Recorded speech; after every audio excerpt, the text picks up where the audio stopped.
ओम शक्ति नमः। ज्योतिष ज्ञान विज्ञान कार्यक्रम में आपका हार्दिक स्वागत है और लगातार चर्चा फिर उसी बात की और फलादेश के माध्यम से ये देखने की कोशिश कि हमारे साथ कब कैसा अच्छा या बुरा कैसा घटित होगा, किस प्रकार से घटित होगा।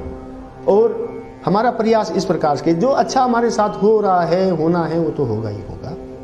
लेकिन जो अगर हमारे साथ कोई मिसकंडक्ट हो रहा है, कोई खराबी हो रही है, कोई आपदा आने वाली है, कोई समस्या आने वाली है, तो उसके लिए कोई ना कोई निदान कर लिया जाए, कोई ना कोई व्यवस्था बना ली जाए। और ये व्यवस्था तभी होगी ना कि जब आप उसको समझ सकेंगे। अब बीमारी जब आपकी पकड़ में नहीं आती है तब तक आप इलाज क्या करेंगे। अगर बीमारी यहाँ बीमारी ग्रह है, अगर ग्रह आपकी पकड़ में आ गया कि आपको कहाँ पर किस प्रकार से वो पीड़ित कर रहा है, तो उसका इलाज सामान्य है, इलाज की समस्या नहीं है। इलाज परमात्मा ने हर बात का दे रखा है। इस दुनिया के अंदर बीमारी चाहे जितनी आ जाए, दवा तो दे रखी है ना। एक से एक नई बीमारी आती है, एक से एक नई बीमारी, और उसका इलाज भी आता है। इलाज कहाँ से आ रहा है? इलाज इस प्रकृति के अंदर जो उपलब्ध तत्व हैं उन्हीं के आधार पर तो आ रहा है, वहीं से तो आ रहा है। अब अगर आप जो है कोबरा का विष निकाल करके और किसी सांप के डसे हुए का इलाज भी उसी जहर से कर रहे हैं, तो विष तो पहले से दे ही चुका है, व्यवस्था पहले से लागू है। समस्या इस बात प्रकार से है कि आपको ये देखना है कि जो है मेरे को पीड़ित कौन कर रहा है।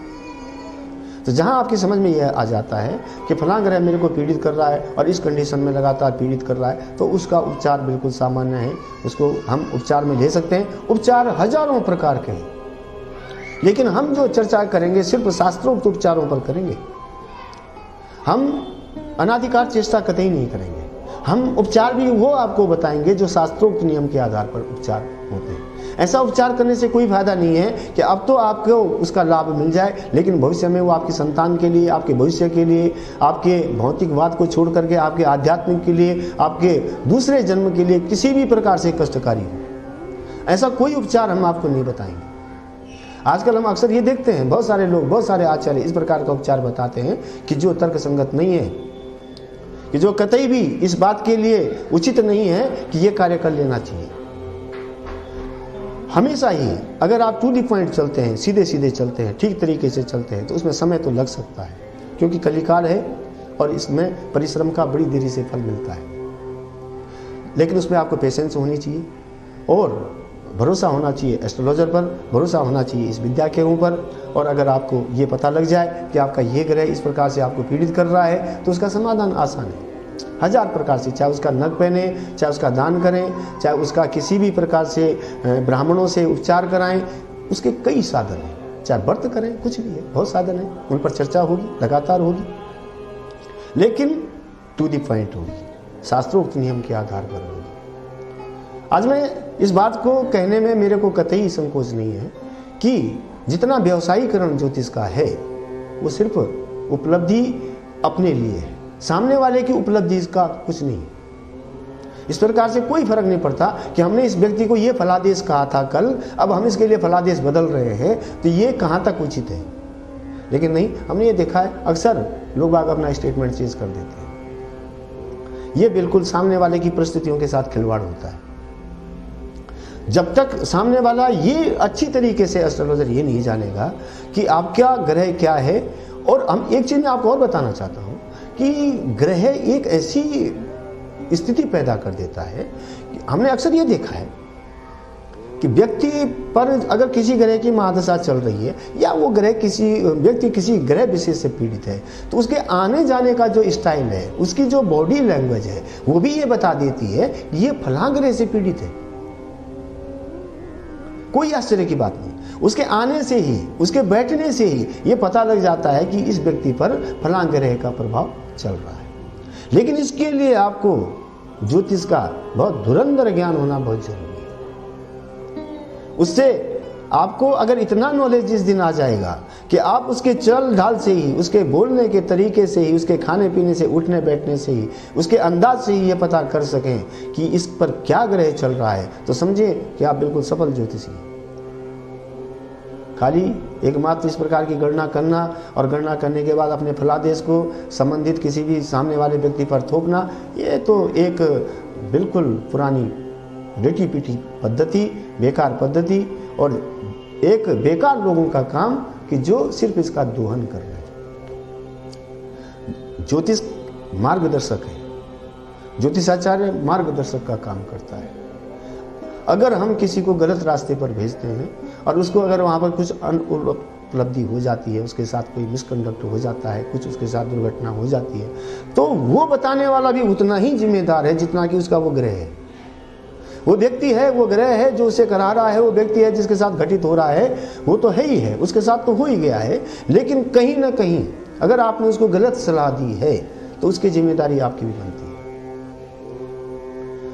एक ऐसा विषय कि जिसका ज्ञान अगर आपको है और अच्छी तरीके से है तो आप सामने वाले व्यक्ति को बहुत अच्छा ही मार्ग उसको दे सकते हैं, उसकी परेशानियों को आप समाप्त कर सकते हैं। लेकिन बशर्ते आपके दिमाग में इस प्रकार की बात हो कि ये एक ऐसी विद्या है कि जो परमात्मा ने दी है।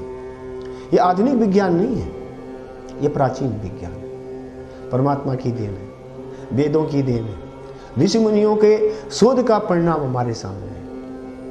आप देखेंगे कालांतर में जैसे जैसे हम आगे बढ़ेंगे कि भृगु जी ने कितना कार्य किया। भृगु संहिता लिखी, भृगु संहिता जितनी है सूर्य कुंडलियों के आधार पर उन्होंने लिखी जो है। पारसर ऋषि ने इतना कार्य किया, इतना कार्य किया कि आज उनको समझना ही मुश्किल है, इतना कार्य, गणित पर इतना कार्य। तो ज्योतिष का ऐसा विषय है कि जो व्यक्ति को उसके आध्यात्मिक जीवन में भी और भौतिकवाद में भी एक सक्षम बनाता है और उसको उसकी मंजिल तक पहुंचाता है। किसी भी प्रकार की उसकी मंजिल हो, उसको ये ज्ञान देने की कोशिश ज्योतिष करता है कि आपके लिए क्या उचित है और क्या अनुचित है। आप जो कार्य कर रहे हैं ये ठीक है, या जो कार्य आपको करना चाहिए वो आपको ये करना है या ये नहीं करना है। इस प्रकार के विज्ञान के माध्यम से हम अपने ज्ञान को लगातार बढ़ा रहे हैं और पा रहे हैं कि ग्रह के बिना इस दुनिया में कुछ नहीं है। जो लोग इस प्रकार की बात करते हैं कि ग्रह में कुछ दम नहीं है या ये इस प्रकार की विद्या में एक ढकोसला है, तो उनके ज्ञान को तो कुछ कहना ही बेकार है। जब उनका वास्ता किसी एक ढंग के किसी एस्ट्रोलॉजर से पढ़ा ही नहीं है तो वो क्या कहेंगे, उन्होंने तो देखा ही नहीं। उनका वास्ता ऐसे लोगों से पड़ता है कि जो सिर्फ जो है उसकी ABCD जानते हैं, उसका गूढ़ अध्ययन उन्होंने स्वयं ही नहीं किया है। ये एक ऐसा विषय है कि जिस पर दिन रात कार्य करना पड़ता है, दिन रात सोचना पड़ता है, दिन रात देखना पड़ता है, खगोल पर रात दिन दृष्टि गड़ानी पड़ती है कि कौन ग्रह कब कहाँ कैसे जा रहा है। फलादेश में भी हम इसी बात को रोजाना देखते हैं कि जो है इस ग्रह की महादशा चल रही है तो अब इस ग्रह की अंतर्दशा चल रही है, तो गैलेक्सी में आज की तारीख में ये ग्रह कहाँ कहाँ है, पंचांग में ये ग्रह आज की तारीख में कहाँ कहाँ विचरण कर रहे हैं। वो उसी प्रकार से अपने कार्य को करते हैं। जब तक हम ये नहीं देखते कि ये ग्रह बाई बर्थ इसकी कुंडली में कहाँ पर बैठा हुआ है और आज की तारीख में वो ग्रह कहाँ पर विचरण कर रहा है, जब तक हम इन दोनों बातों को आपस में नहीं मिलाएंगे तब तक जो है फलादेश सही नहीं बैठता। उसके लिए साधारण सी बात है कि अगर हम समझें कि बृहस्पति की महादशा चल रही है और उसमें शनि का अंतर चल रहा है, देखेंगे कि बृहस्पति कुंडली में कहाँ बैठा हुआ है, किस राशि में बैठा हुआ है, और जिस राशि में आज की तारीख में चल रहा है वो राशि इस कुंडली में किस जगह में बैठी हुई है। उसकी वर्तमान में आपके जन्मकालिक बृहस्पति की वर्तमान के बृहस्पति के साथ में क्या डिस्टेंस है, क्या दूरी है। अगर वो नवम पंचम की दूरी है अच्छी बात है, अगर वो अष्टम की दूरी है गलत बात है, छठी दूरी है गलत बात है, अगर बिल्कुल प्रॉपर आपकी राशि पर ही बैठा हुआ है तो भी बहुत अच्छी बात नहीं है। बहुत सारी ग्रह ऐसे होते हैं जो वहाँ पर बैठ करके उसी राशि में बैठ करके बहुत उत्पात पहुँचाते हैं। अगर चतुर्थ भाव में बैठा हुआ है तो कलेश कारक हो जाएगा, अगर दसम भाव में बैठा हुआ है तो हम कहेंगे कि भाई ये आपके लिए काम धंधे के लिए ठीक जगह में बैठा हुआ है। अगर वही ग्रह जो है उससे जो जन्मकालिक ग्रह है वो अगर गोचर में जो है व्यय भाव में बैठ गया तो खर्चे में बैठ गया, आमदनी में बैठ गया तो आमदनी, तो जैसी डिस्टेंस पे वो बैठेगा उसी प्रकार का कार्य वो कराएगा और उस ग्रह को वो वाली ताकत भी अपनी प्रदान कर देता है। तो फलादेश के नियम के आधार पर चलते हुए अगर आप आगे बढ़ते हैं और बराबर आपकी बारीक निगाह इस बात पर रहती है कि ज्योतिष किस प्रकार से फल दे रहा है, ग्रह किस प्रकार से फल दे रहा है, तो बिल्कुल आसान हो जाता है। अक्सर जब हम एक जन्मपत्री को लगातार देखते रहते हैं तो हमें उसका पूरा पता चल जाता है कि ये ग्रह इस व्यक्ति के साथ कब कैसे व्यवहार कर रहा है, कितनी ताकत के साथ में कर रहा है, उसको समझना उतना ही आसान हो जाता है। लेकिन ये आसानी तब होती है कि जब हम लगातार उस ग्रह पर हमारी बारीक से बारीक निगाह रहेगी। उसके लिए जितने भी उपचार हैं वो करते रहेंगे, उसके असर को समझते रहेंगे कि अब इसके करने से इसका अच्छा परिणाम हुआ या इसके करने से इसका बुरा परिणाम हुआ। उसके लिए हम उसी प्रकार का संसाधन जुटाते रहते हैं। आप देख रहे हैं हमारा प्रोग्राम ज्योतिष ज्ञान विज्ञान।